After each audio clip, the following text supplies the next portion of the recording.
네, 안녕하세요. 청필직입니다. 오늘 말씀드릴 주제는 제가 예전에 인테리어로다가 한 2억 정도를 손해를 본 적이 있는데요. 내가 인테리어로 2억을 날린 이유에 대해서 좀 설명을 좀 드리겠습니다. 부제로는 인테리어 가격 어떻게 달라지는가, 이런 부제로 좀 말씀 좀 드릴 건데요. 오늘은 주말입니다. 저도 좀 요즘 평일에 너무 바쁘다 보니까 다음날 내놓을 영상이 없어가지고 이렇게 주말에 찍다 보니까 이렇게 복장이 좀 불량한 점 이해 좀 해주셨으면 좋겠습니다. 사실 인테리어로 이야기를 시작한다면은 정말 한도 끝도 없이 이야기가 나올 겁니다. 어차피 우리 채널은 전문가들을 위한 채널이 아니라 초보 창업자들을 대상으로 하는 채널이기 때문에 그 부분에 대해서만 이야기하면 되는 거니까 그냥 간단하게 인테리어 가격이 어떻게 책정되는지에 대해서 좀 말씀을 좀 드려보고자 합니다. 인테리어는 엄밀히 따지자면은 가게 안에 움직일 수 없는 그 모든 걸 꾸미는 거를 인테리어라고 부릅니다. 간혹 전체 창업 비용에서 평수로 나눠 가지고 그걸 인테리어 비용이라고 이야기를 하시는 분들이 계신데, 그렇게 되면은 뭐 그 안에 들어가는 뭐 집기류들이나 이런 거가 다 포함돼서 얘기를 하는 거다 보니까 어떻게 보면 엄밀히 인테리어 자체만의 비용이 어떻게 보면 모호해지는 경우들도 생길 수가 있기 때문에 좀 구분할 필요가 있는데요. 특히 초보자라고 한다면은 그 안에서 어떻게 해가지고 그렇게 평당 가격이 그렇게 형성이 되는지 그 부분에 대해서 좀 잘 아셔야 돼요. 가게 밖에 꾸미는 거를 익스테리어라고 부르고 가게 안에를 꾸미는 거를 인테리어라고 부릅니다. 가게 안에 있는 것 중에서 움직이지 않는 거를 꾸미는 거를 인테리어라고 부르는 건데, 움직여지면서 꾸미는 것들은 사실 좀 많이 있잖아요. 주방이라고 한다면 그 안에 들어가는 뭐 냉장고라든지 청소기, 뭐 식기세척기, 뭐 이런 것들이 주방에 들어가는 집기류라고 볼 수가 있고, 카운터에 가서 보게 되면 포스나 뭐 이런 단말기 같은 것들이 있잖아요. 전화기라든지 이런 게 있을 수도 있고, 뭐 홀이라고 한다면 우리가 앉아서 먹을 수 있게끔 뭐 테이블이나 의자 뭐 이런 것들이 있잖아요. 그리고 벽에 뭐 덕지덕지 붙어 있는 소품이라든지 액자라든지 뭐 우리 로고가 새겨져 있는 그 로고 간판이라든지, 같은 의탁자라도 인테리어 팀이 들어와 가지고 직접 나무로 짜가지고 책상을 만들고 뭐 의자를 만들고 하면 이거는 인테리어라고 볼 수도 있을 것 같은데, 그게 아니라 어디서 사왔다고 한다면 그건 엄연히 인테리어가 아니라 가구의 범주에 들어가는 겁니다. 같은 10평대에 치킨을 파는 치킨집이라고 쳐보자고요. 근데 한 집은 테이크아웃 위주로만 하는 닭강정 집이고, 한 집은 홀도 장사를 하면서 홀 겸용으로 오븐구이 치킨을 파는 그런 집이라고 하면 비교를 한번 해봅시다. 같은 인테리어 퀄리티라고 해도 테이크아웃 닭강정 집은 뭐 대형 가마솥 튀김기나 뭐 냉장고 정도만 돈이 좀 들어가는 기자재지 뭐 따로 들어갈 게 별로 없다 보니까 전체 평당 해서 창업 비용이 평당 뭐 200만 원이다 뭐 이렇게 표현을 한다고 한다면, 같은 인테리어 퀄리티라고 해도 홀 장사를 겸하는 오븐구이 치킨집이라고 우리가 생각을 한다면, 튀김기나 냉장고 들어갔던 닭강정집에 들어갔던 기자재를 뛰어넘어 가지고 한 대당 뭐 1000만 원짜리 하는 오븐기가 뭐 2대가 들어간다든지, 아니면은 홀 장사를 하다 보니까 너 의탁자도 또 다 들어가야 되는 거고, 거기에 홀을 판매하기 위해서 뭐 접시라든지 컵이라든지 이 손님들을 접대하는 그런 집기류들이 있잖아요. 뭐 그릇이나 숟가락 이런 거 다 합하게 되면은 전체 창업 비용이 대략 한 3천만 원 정도는 닭강정집보다는 더 들어가게 됩니다. 그러면 평당 창업 비용이라고 한다면은 닭강정집이 200만 원이라고 하면은 거기에는 한 300만 원 정도 추가가 돼서 평당 500만 원이 될 수도 있는 거죠. 잘 모르는 초짜들은 그런 거 잘 안 따져보고 같은 뭐 열타평 치킨집이라고 똑같이 생각을 하게 되는 거죠. 뭐 한 곳은 평당 200만 원이라고 하고 한 곳은 평당 500만 원이라고 하니까 뭐가 이렇게 비싸냐고 500만 원 부르는 사람들한테 눈탱이 치려고 한다고 또 욕하기도 합니다. 근데 그렇게 욕을 하다가 그런 분들이 항상 꼭 15평대에 좀 싸게 창업비용 부른 걸로 가지고 그걸 선택했다가 눈탱이를 오히려 맞는 경우들도 있는데, 평당 500에 창업시켜주는 사람은 정말 자기들 수익 안 남기고 창업을 시켜주는 건데, 평당 200에 창업시켜주는 사람은 300 정도 더 업해서 진행을 한다고 해도 그 절대적인 수치만 보고 평당 300만 원이라는 그런 닭강정집을 선택을 하게 되는 거니까요. 어쨌든 가게 안에 움직이지 못하는 것을 꾸미는 것을 인테리어 공사라고 한다면, 그 인테리어 공사가 평당 얼마라고 이야기들을 하는데 그게 어떻게 되는지에 대해서 한번 설명을 한번 해보면은, 물론 저는 인테리어 전문가도 아니고요, 디테일하는 것들을 뭐 아는 것도 아닙니다. 그저 초보 창업자들이 이 정도는 알아야 된다 그런 내용을 가지고 전달을 하는 역할이니까 좀 허접하게 얘기를 하더라도 그냥 그런가 보다 하고 좀 이해를 좀 해 주셨으면 좋겠습니다. 일단 인테리어 공사는 몇 단계의 공정이 있습니다. 처음 시작은 일단은 다 깨끗한 철거까지 끝난 그런 깨끗한 공사를 할 수 있는 공간이 있다고 한다면 우선은 목공사로 뼈대를 잡기 시작합니다. 그러면 목수들이 몇 명이 들어와서 며칠을 한다 뭐 이런 식으로 계산을 할 거 아니에요. 그러면 목수 인건비를 뭐 하루 8시간에 뭐 25만 원을 잡고 하루 3명이 들어와 가지고 며칠 동안 한다 뭐 이래 버리면은 나무 같은 뭐 이런 자재비가 얼마고, 그걸 또 자르는 뭐 기구라든지 뭐 소모품 같은 것들도 있잖아요. 그런 게 얼마가 들어가고, 그런 부자재들이 얼마가 들어가고, 목공사가 끝나고 철공사도 들어오고 또 전기공사 같은 그런 설비 공사 같은 것도 들어오고, 그거 끝나고 뭐 타일을 붙여야 되니까 그런 타일 공사도 들어오고, 그 다음에 뭐 색칠을 하는 뭐 도장 공사도 들어오고, 그걸 누군가가 총 책임하여서 관리를 또 할 거 아니에요. 그 사람이 감리라는 이름으로다가 또 나갈 때 나가고 또 그 사람들 들어오라고 하고 뭐 이런 식으로다가 조율을 할 겁니다. 목수들이랑 뭐 전기공사 하시는 분들이랑 뭐 타일쟁이, 뭐 도장쟁이 이런 사람들을 확보하고 일을 그때그때마다 불러서 시키는 역할, 그런 것들을 하는 사람이 있단 말이에요. 그러면 만약에 아까 얘기했던 15평짜리 닭강정집이라고 한번 예를 들어보게 되면, 첫날 목수가 한 3분이 들어와서 뭐 뚝딱뚝딱 3일 동안 뭐 공사를 하고 나가고, 3일 있다가 뭐 설비공사 하시는 분들이 또 했다가 또 나가고, 금속공사 들어오고 타일공사 들어오고 도장 들어오고 다 끝나면 뭐 준공청소도 해야 되고, 이런 계획으로다가 각 공정별로다가 자재 들어간 거, 인건비 들어간 거, 뭐 밥 먹은 거, 부자재비 나간 거, 뭐 야간 작업하느라고 또 추가로 들어간 거, 이런 것이 다 정리된 뭐 시방서라고 하는 견적서에 그런 것들이 다 들어간단 말이죠. 이게 그런 공정들을 잘 아는 사람이라면 뭐 목공사든 전기공사든 이런 것들을 다 보면서 여기 3명 들어간다고 했는데 왜 2명밖에 안 들어갔죠? 이거 3일 간다고 했는데 왜 이틀밖에 안 들어갔죠? 이때 이건 왜 야간 작업을 한 거예요? 밥은 뭘 먹었길래 이렇게 많이 나온 거예요? 뭐 이런 식으로 따져보기도 하면서 이렇게 순간순간 좀 새는 돈을 막으면서도 할 수 있는 건데, 사실 그런 것들을 잘 모르죠. 초보들은 당연히 잘 모를 거 아니에요. 거기다가 그 세부 견적서를 주게 되면은 이게 다 공정별로 얼마 먹는지가 다 들통이 납니다. 회사도 이윤이 있어야 되고, 또 그걸 또 외주로다 또 준 것들이 있기 때문에 또 외주 회사도 또 이윤이 남아야 되고요. 또 그거를 또 감리 감독하는 게 또 실장급 그런 인사들인데, 그 실장들의 봉급도 줘야 되는 거잖아요. 그러면 예를 들면은 15평짜리 공사를 하는데 뭐 목수팀한테 뭐 한 200만 원을 주고, 3일 정도 일하고 간 뭐 설비팀한테 뭐 200만 원 정도 주고, 또 타일이나 도장팀이 들어왔을 때 그분들이 공사한 비용을 또 200만 원을 주고, 뭐 밥값으로다가 100만 원 정도 나가고, 자재값으로다가 300만 원 정도 나가고, 뭐 이런 식으로 1000만 원 정도 나갔다고 한다면 실장 인건비도 200만 원 정도는 책정을 해야 되고, 또 회사 이윤으로다가 또 300만 원도 또 이윤으로 또 책정을 해야 되잖아요. 그 정도는 먹어야 되는 거 아니겠습니까? 이러면 총 1500만 원이 되는 거고, 이렇게 되면은 뭐 10평, 15평 뭐 이런 걸로다 평수로 나누게 되면은 평당 뭐 150 이렇게 나오게 되는 겁니다. 보통 이런 식으로다가 평당 150만 원에 뭐 예를 들면 15평짜리 치킨집을 인테리어 하는데, 이 정도 계산하는 거에서 조금 더 같은 퀄리티, 같은 품질인데도 불구하고 더 비싸게 부르는 그런 회사들도 있습니다. 그런 곳들은 사실 눈에 보이지 않는 가치에다가 더 많은 금액을 부과하는 뭐 그런 곳들인데, 뭐 예를 들면은 뭐 보통 디자이너들 많이 쓰고 뭐 어디 나가가지고 또 상도 받았고 뭐 나름대로 뭐 좋은 상권에서 뭐 많은 좀 공신력 있는 곳들은 뭐 인테리어를 했다, 이렇게 홍보를 하는 그런 회사들도 있습니다. 나름 자신들이 창조적이고 뭐 시장을 선도한다 뭐 이렇게 자신들을 생각하고, 그렇게 자신들의 프라이드가 높은 그런 회사들, 특히 누구나 알고 있는 브랜드들을, 큰 공사들을 많이 했던 그런 회사들은 기본 먹어야 될 이윤 자체가 높기 때문에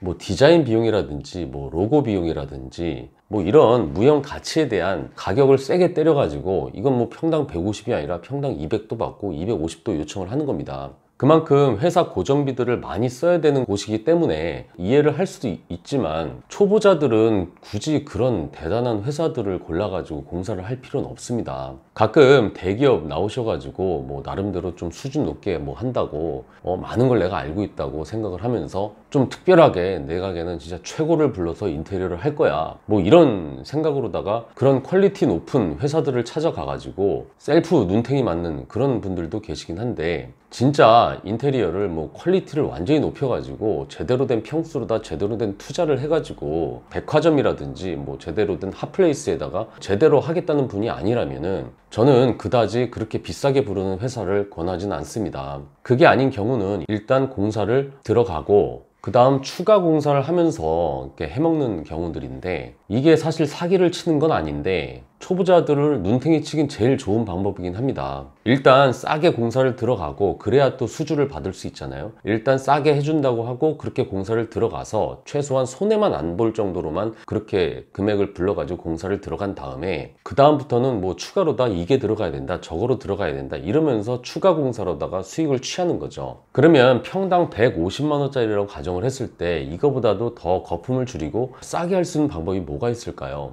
아까 공정별로다가 들어간 그 중간중간 거품을 줄이는 방법이 있습니다. 일단은 회사 이윤이라고 들어가는 그런 300만 원을 아끼는 방법을 찾아보면은, 회사를 운영 안 하고 자기가 제대로 공사팀을 꾸릴 줄 아는 사람, 그렇게 직접 감리를 다니면서 그렇게 업자들을 다 수소문해 가지고 공사판에 끌어들일 수 있는 사람, 그런 사람들을 찾게 되면은 회사 이윤이 없이 그 사람 인건비만 주면 되는 거니까 그런 회사 이윤 300만 원에 그 거품이 없어질 수가 있는 거죠. 그거보다도 더 싸게 할 수 있는 방법은 그 관리 감독을 해주는 프리랜서들이 있는데, 회사는 없지만 그런 역할을 할 수 있는 사람한테 200만 원을 주는 그 사람의 인건비도 아깝다 보니까 직접 공사를 하는 플레이어를 감리 감독을 하는 사람으로 하게 되면은 그 실장 인건비 200도 줄일 수가 있게 되는 겁니다. 또 예를 들면은 목수 아저씨들 중에서도 꼭 거기에 오래 되시고 내공이 깊으셔가지고 실제 반 인테리어 실장 같으신 분들도 많이 계세요. 그런 분들은 목수 아저씨들 뿐만 아니라 뭐 타일 아저씨, 뭐 도장 하시는 분들, 잘 하시는 분들, 인맥이 나름 좋으셔가지고 인원 조달도 잘 하시고, 그런 분들한테 맡기게 되면은 실장 인건비도 줄이게 되니까 뭐 목수 하시는 분한테 감리도 좀 해주세요 이러면서 조금 더 얹어주면은 또 그분들이 또 공사를 하게 되면은 실장 인건비 정도를 또 아낄 수가 있으니까 거품을 또 한번 줄일 수가 있게 되는 겁니다. 실제 관리 감독만 하는 그런 실장님들은 계획을 짜고 어떻게 이렇게 저렇게 하라고 어떻게 보면 지도를 하는 역할이기 때문에 실제 이렇게 망치 잡고 이렇게 공사는 안 한단 말이에요. 근데 목수 아저씨, 그 목수 하시는 분이 나름대로 공사에 대한 맥을 좀 알고 계셔가지고 직접 자기가 목수 일을 하면서 감독을 하니까 또 그 돈을 아낄 수가 있는 겁니다. 예를 들어서 우리가 축구 경기를 한다면은 단장을 없앤 거고 또 그 다음 감독을 없앤 거고, 직접 경기를 뛰는 플레잉 코치를 두면서 경기를 하는 거랑 비슷하다고 생각하면 됩니다. 그러면 아까 처음에 1,500만 원이 들어간 거에서 회사 이윤 300하고 관리 감독하는 돈 200을 제외하면은 1,000만 원이라는 돈으로 공사를 할 수 있다는, 어떻게 보면 이론적으로는 500만 원이 없어지는 효과가 생기게 되는 거죠. 그 다음으로 줄일 수 있는 게, 이게 어떻게 보면 운영의 묘인 건데, 원래는 목공 공사가 들어오고 그 다음은 목수분들이 쫙 빠져나가고 그 다음 설비하시는 분들이 들어오고 그 공정 끝나면 또 그분들이 또 쫙 빠지고 그 다음 공사하는 분들이 또 들어오고, 뭐 이런 식으로 이렇게 공사가 진행이 되는 건데, 두 가지 공정을 다 할 수 있는 그런 멀티 인재들을 모셔가지고 한 공정당 3일씩 들어가가지고 뭐 전체 두 공정에서 6일이 걸린다고 한다면은 두 공정에 한 번에 들어가가지고 뭐 뚝딱뚝딱 4일 만에 끝낸다. 이렇게 되면 어쨌든 6일 걸릴 걸 4일로 끝내다 보니까 공정별로다가 어느 정도 세이브를 할 수가 있게 되는 거죠. 거기다가 더 싸게 할 수 있는 방법들은 목수 인건비 쓰고 뭐 자재값 쓰느니 카운터나 선반을 뭐 직접 다 짜게 되면 또 그 사람 인건비가 또 비싸니까 차라리 뭐 가구점이나 뭐 이케아 같은 데 있잖아요. 그런 데서 싸고 이쁜 거 가구를 사가지고 목수 공정을 또 없애고 또 가구로 다 대체를 하게 되면은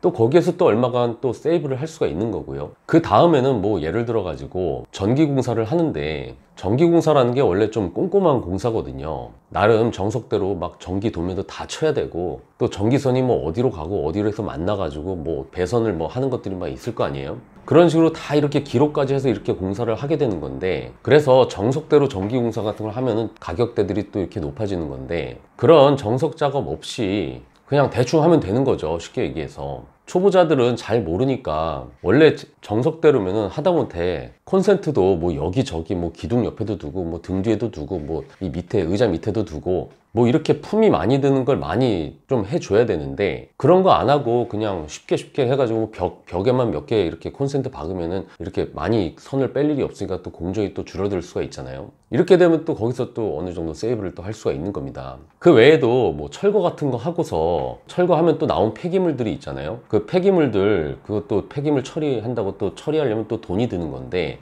그런 거 처리하러 보내는 게 아니라 뭐 천장에다가 아니면은 붙박이 소파 뭐 밑에다가 뭐 이렇게 또 짱박아 놓게 되면은 폐기물 처리 비용이 또 안 들다 보니까 또 그런 식으로 또 아낄 수가 있게 되는 거고, 거기다가 자재를 또 직접 사오는, 또 그렇게 발품 팔아서 자재를 어디 가서 직접 사오게 되면 거기서도 또 세이브가 됩니다. 뭐 예를 들어서 뭐 페인트 한 통에 뭐 배달을 시키게 되면 뭐 10만 원인데 직접 거기 가서 사와서 내 차에 실어 가지고 갖고 오면 뭐 7만 원에 가져올 수 있다든지, 뭐 그렇게 되면 또 거기에서 또 세이브가 되는 거고요. 결정적으로 그 플레인 코치라는 사람을 막 한 번에 다 안 들어오고 뭐 혼자 해서 시간은 걸릴지언정 뭐 직접 뭐 세워라 내워라 하면서 자기가 혼자 뭐 천천히 타일도 붙이고 뭐 도색도 하고 이래 버리면 좀 더 아낄 수도 있는 겁니다. 그냥 단순히 공사비를 아낀다는 측면에서만 생각한다면 말이죠. 그렇게 인테리어 뭐 퀄리티별로 업종별로 중간에 더 비싸질 수 있고 더 싸게 될 수도 있는 건데, 현실적으로는 인테리어를 어느 정도 공부한 사람이, 어느 정도 아는 사람이 직접 목수 부르고 설비 부르고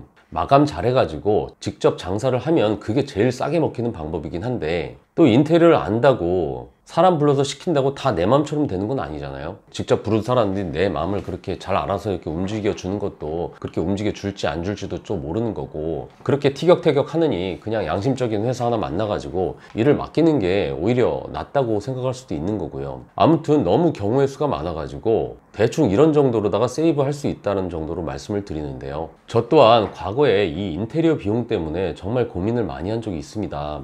그래서 뭐를 어떻게 하는 게 옳은 건가, 어떻게 제일 하는 게 효율적이고 가격도 아낄 수 있는 건가, 여기에 대해서 굉장히 고민을 많이 했었는데, 경쟁 회사보다 더 싸게 하면서 퀄리티 있게 하기 위해서 새롭게 공사를 해야 되는 그 사람들이 퀄리티가 있으면서 싸게 할 수 있는 방법을 계속해서 연구를 했었단 말이에요. 우리가 인테리어 수익을 보면서 취하면서 그렇게 사람들로부터 욕을 먹으면 어쨌든 수익을 취했으니까 뭐 억울하지라도 않지만, 힘만 들고 사실 인테리어 수익으로 제가 돈을 버는 것도 없는데, 인테리어 회사들은 그쪽 회사들 이윤을 추구하다 보니까 인테리어 회사 좋은 일만 시키는 거고, 뭐 우리는 먹는 것도 없이 계속 직접적으로 이렇게 불평만 듣다 보니까 당시 방법을 하나 생각해낸 게, 아까 얘기했던 현장을 잘 아는 도장 아저씨를 실장 삼아가지고 직접 공사도 하고 관리 감독도 해라, 이런 식으로 제가 공사를 시켰었단 말이에요. 그렇게 해서 공사를 시키다 보니까 30평 기준 해가지고 좀 쉬운 현장들은 평당 60만 원까지 내려가더라고요. 모든 거품을 제거하고 플레인 코치를 영입해가지고 모든 재료를 또 직접 그분 보고 사오게 해가지고, 그것도 현찰로다가 선불로 사오게끔 시켜가지고 최대한 가격을 내려가지고 어지간한 AS 같은 게 나오더라도 다른 사람 안 쓰고 플레인 코치한테 직접 가서 좀 해달라고 그렇게 얘기하고, 트럭에다가 어지간한 장비들 다 가지고 다니면서 잘 안 됐던 그런 마감 처리 같은 것도 다 직접 시키고 뭐 이런 식으로 제가 운영을 했단 말이죠. 그렇게 하니까 그 전에는 평당 120, 130 가던 게 평당 60만 원까지 할 수 있을 정도로다가 가격이 내려갔습니다. 근데 이게 이렇게 처음에 시켰을 때는 굉장히 좀 좋았었는데, 이게 현장이 많아지다 보니까 도장 아저씨 실장님이 정신을 못 차리게 되는 거예요. 점점 현장마다 뭐 컴플레인이 한두 개 현장 줬을 때는 문제가 별로 없다가 그 이상이 되니까 컴플레인들이 계속 속출하게 되고, 사람 관리도 잘 안 되고, 처음 계획대로 처음 견적을 냈던 대로 공사 진행이 되는 적이 별로 없게 되면서 또 하나 두 개씩 펑크가 나게 되고, 또 나중에는 자기가 잘못했으니까 또 그걸 커버한다고 막 밤샘 일도 하고, 그러면서 나름대로 정말 열심히 노력을 하는 것은 보긴 했지만, 어쨌든 뭐 매일 현장에서 뭐 먹고 자면서 이렇게 나름대로 노력은 했지만 제가 보니까 정말 역부족이 되더라고요. 처음에 그 공사 계획을 세울 때 현장당 뭐 60만 원에서 70만 원 정도면 끝내는 걸로다가 인테리어 계획을 세웠었는데, 3일에 끝낼 것들 4일에서 5일 막 이렇게 걸리게 되고, 일하시는 뭐 목수분들이나 뭐 다른 인부들 오시면은 사실 그분들이 일당 타먹으면 끝나는 거기 때문에 그런 것들을 직접 이렇게 관리하면서 타이트하게 이렇게 일을 할 수 있게끔 이렇게 코치를 해야 되는 건데, 그게 안 되고 나중에는 그분들 컨트롤도 안 되고, 어느 날 제가 답답해서 가보니까 대략 70살 정도는 돼 보이는 그 할머니가 위험한 사다리에 올라가가지고 진짜 힘들게 이렇게 도색을 하는 걸 보고서 정말 경악을 금치 못한 적이 있습니다. 자재 주문도 잘 못하고 인건비도 그렇게 막 계속 딜레이 되면서 결국에는 우리가 준 돈이 어떻게 썼는지 없어지고, 그렇게 인건비도 제대로 못 주다 보니까 계속 공사들이 딜레이가 되고요. 처음부터 선불로 시작됐던 거래가 잘 진행이 안 되고, 왜 제대로 안 하냐고 막 제가 가서 막 화도 내고 뭐 엄청 제가 막 쪼았단 말이에요. 그래도 지금 자기가 너무 열심히 하긴 하는데 이게 역부족이다 이렇게 사정 하면서 좀만 참아달라고. 근데 지금 돈이 없어서 인부들을 못 부르니까 자꾸 저거 보고 선불로 계속 좀 더 돈을 좀 땡겨달라고 계속해서 주다 보니까, 공사가 이렇게 멈추게 되면 제 입장에서 또 큰일 나게 되니까 계속해서 돈을 선불로 계속 줬던 거예요. 대안이 없으니까 그렇게 아직 공사를 시작도 안 한 그런 현장 공사 금액이라는 명목으로다가 계속해서 제가 돈을 줬던 겁니다. 그러던 어느 날 연락 두절이 된 거죠. 현장은 진짜 다 싸질러 놓고 본인도 하다 이러다가 자기 진짜 죽겠다 싶어가지고 그냥 잠수를 타버린 겁니다. 그 피해는 고스란히 저한테 오게 된 거고, 그때 그거 수습한다고 정말 생쇼한 것만 생각하면은 정말 좀 난감했던 경험이었는데요. 못 받은 거 하고 잠수 타서 다 현장들 스톱된 거 그거 마무리한다고 다른 업체 불러가지고 또 수습한다고 비용 쓴 거 이게 다 합쳐져 보니까 한 2억 정도 되더라고요. 그 당시에 2억이라는 돈은 정말 큰 돈이었는데 그 일 때문에 정말 회사가 한번 제대로 휘청인 적이 있었습니다. 마음 같아선 진짜 법적이든 뭐든 정말 잡아가지고 혼을 내주고 싶었었는데, 이게 돈 달라고 피해 보상 해달라고 해봐야 이게 다 민사 소송인 건데, 그 사람 돈 없는 거 뻔히 알고 있는데 거기에 변호사 또 쓰고 또 거기 신경 쓴다고 시간 보내는 거 생각하다 보니까 그게 더 손해다 싶어서 그냥 놔버렸고요. 나중에 죄송하다고 연락은 왔습니다. 그렇게 죄송하다고 연락이 왔을 때 어쩌겠습니까? 알겠습니다, 고생 많으시네요 하고 전화를 끊었던 기억이 있습니다. 지금은 아파트 현장 돌면서 소소하게 집 인테리어 하면서 그렇게 살아간다고 하시더라고요. 뭐 얘기하다 보니까 예전에 저의 아픈 기억을 이야기를 하게 됐는데요. 저야 사업적으로 하다 보니까 이렇게 한 번씩 작살이 난 적이 있지만, 방금 이야기한 아저씨 되게 나쁜 사람들이 아니기 때문에 저처럼 몇 현장을 줄 게 아니라 내 현장 하나 정도 하는 거는 그런 분들 쓰는 게 되게 오히려 좋습니다. 그런 분들 섭외해야 그래도 제대로 인테리어를 하면서 최대한 싸게 그렇게 공사를 할 수가 있습니다. 뭐 인테리어 싸게 하는 방법을 얘기하다 보니까 제 개인적인 이야기를 또 주저리 떠든 꼴이 되었는데요. 뭐 앞뒤가 안 맞더라도 좀 이런 식으로 해왔구나 뭐 이렇게 생각을 해 주셨으면 좋겠고요. 뭐 시간이 나는 대로 이 인테리어 부분에 대해서도 뭐 세세하게 경우의 수를 들어가지고 좀 이야기를 좀 드리려고 합니다. 그리고 앞서 이야기했던 그렇게 거품 없이 공사를 맡아서 할 수 있는 그런 업자분들도 제가 좀 찾아보려고 합니다. 방금 이야기했던 그 아저씨 사장님이 사실 능력치가 안 돼서 몇 개를 못한 거지, 사람은 참 좋았거든요. 그리고 그런 분들이 또 공사를 해서 돈을 좀 버셨으면 좋겠습니다. 초보 창업자들이 그런 사장님들하고 또 만나가지고 값싸게 또 퀄리티 있게 최대한도로 돈을 아껴가지고 공사를 하셨으면 좋겠습니다. 이상 창풀직이었습니다.